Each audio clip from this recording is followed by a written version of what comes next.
Our speaker this morning was born and raised in Grand Rapids, Michigan, the son of Gwen and Tom Hendrikse, whom I believe are the audience today. Gwen and Tom, would you mind standing so we recognize you? Thank you for coming.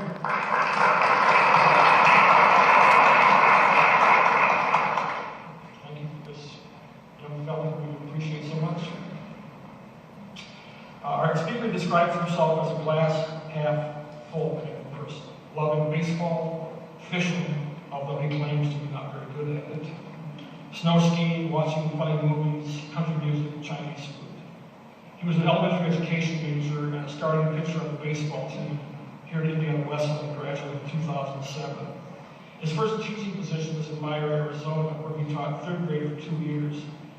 After the Arizona Department of Education moved standardized testing to the fourth grade, Meyer School moved our speaker to that grade level because the third grade test scores had crushed everyone else's. His words, not mine. I should also mention that a keen sense of observation is also one of our speaker's more notable qualities. During his 4 years at Meyer Elementary, our speaker earned the Rodell Foundation Award for highest standardized test score increase in the state of Arizona in both 2008 and 2009, and was the Rodell winner in 2010 and 2011 in honor of his students having achieved the highest test scores overall in the state of Arizona. He was the Teacher of the Year finalist in 2009 and 2010, and was named Mayor Elementary Master Teacher in 2011. Our speaker is currently the athletic director at the high school and the middle school math teacher at the Orem School of Arizona, which is an international college prep boarding school. In addition to teaching mathematics, he serves as the school's athletic director and coaches varsity football, basketball, and soccer. His 2013 boys basketball team won the Class 2A state basketball championship, winning the title game by a score of 65-39. I suppose one might call that a crushing as well. One final biographical note. Our speaker will be starring in an updated version of the movie Superman, opening soon at the theater near you. I made that best part up. Please help me welcome our commissioning ceremony speaker, Grant Hendrikse.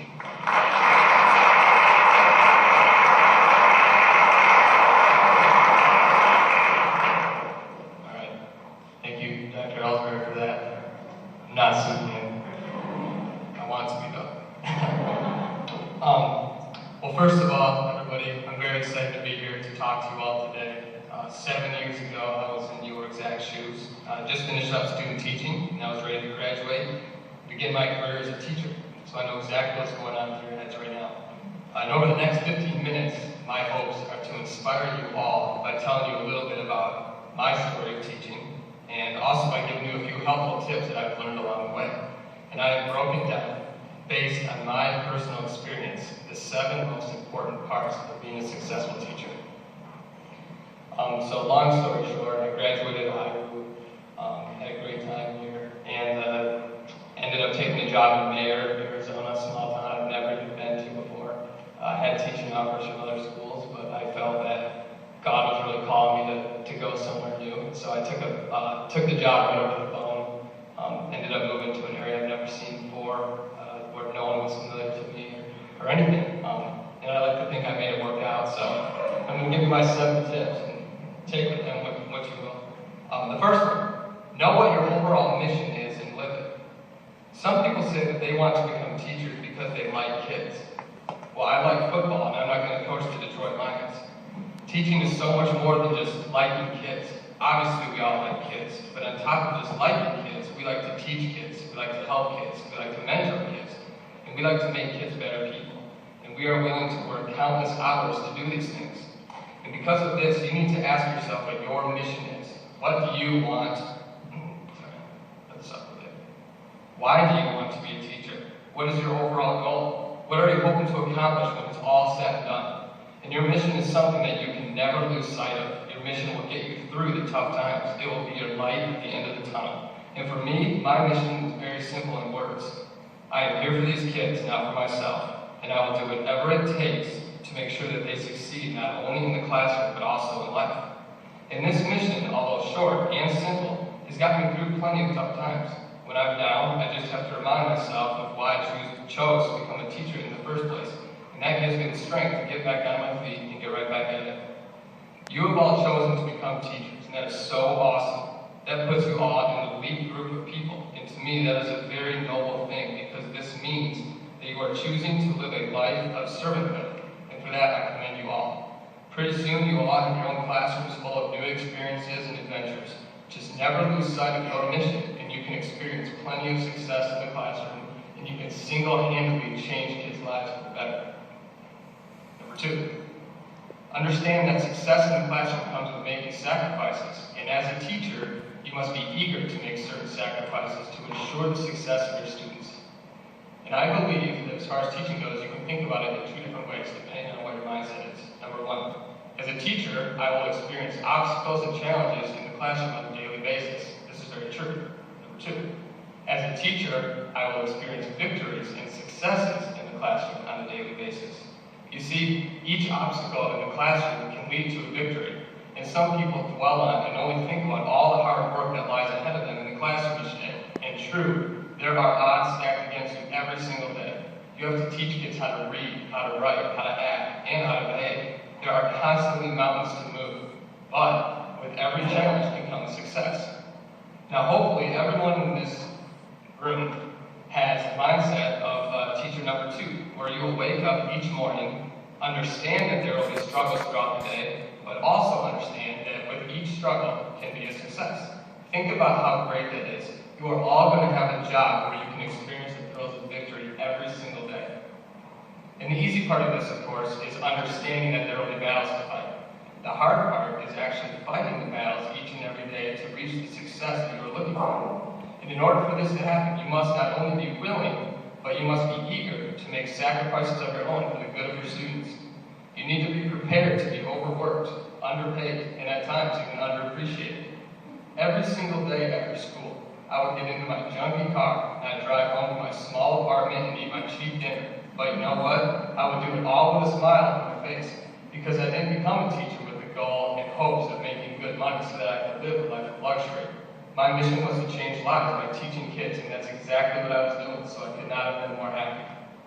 As a teacher, if your heart is in the right place, and if you are teaching for the right reasons, you won't even think about or ever worry about material possessions. Instead, you'll worry about the success of your students. And this is much easier said than done. But if you want to be successful in the classroom, you must be willing to put the needs of your students ahead of your own wants. I remember when I was a senior here at IWU, and some of my buddies back home would talk about how they couldn't wait to graduate and get a nice job, and they could make good money and get a sweet car and all those things. And I mean, if that's your ultimate goal and that's what will make you feel happy and successful, then you need to get an office job somewhere. But IWU taught me differently. I was taught how to become a world changer here. I was taught how to be a selfless servant to others to make this world a better place. And for me, and hopefully the rest of you, I measure my success on the success of my students. If they are doing well, then I am doing well. I don't need a lot of money or a nice car to be successful.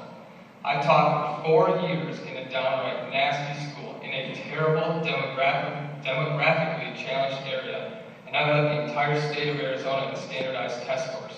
I was a finalist for Teacher of the Year and our school's master teacher. I was in our local newspaper monthly. I even had one class score in the top 1% of the entire United States on our NWEA standardized test.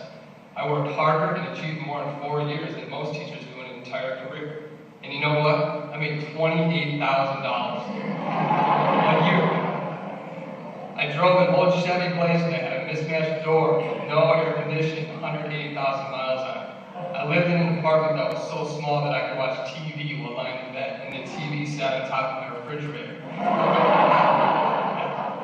I ate gas station hot dogs and ramen noodles for years, and I'm here to tell you today that I was the happiest thousandaire you have ever seen.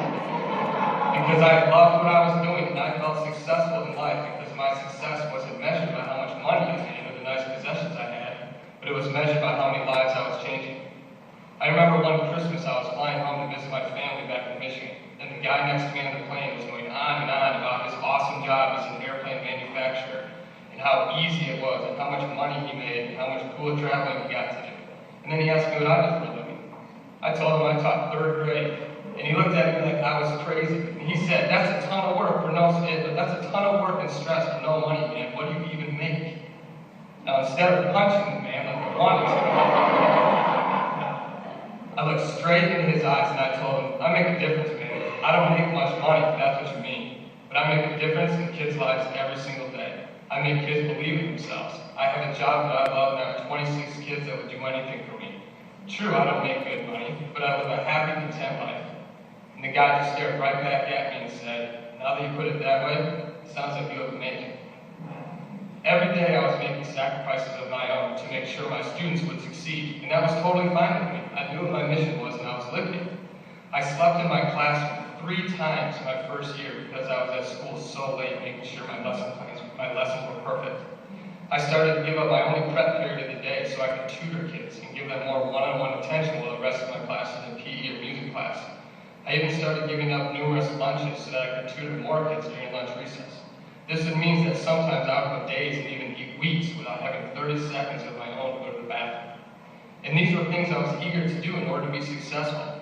I would gladly lose a few hours of sleep at night or be hungry in the afternoon if it meant that my kids had a better chance to be successful.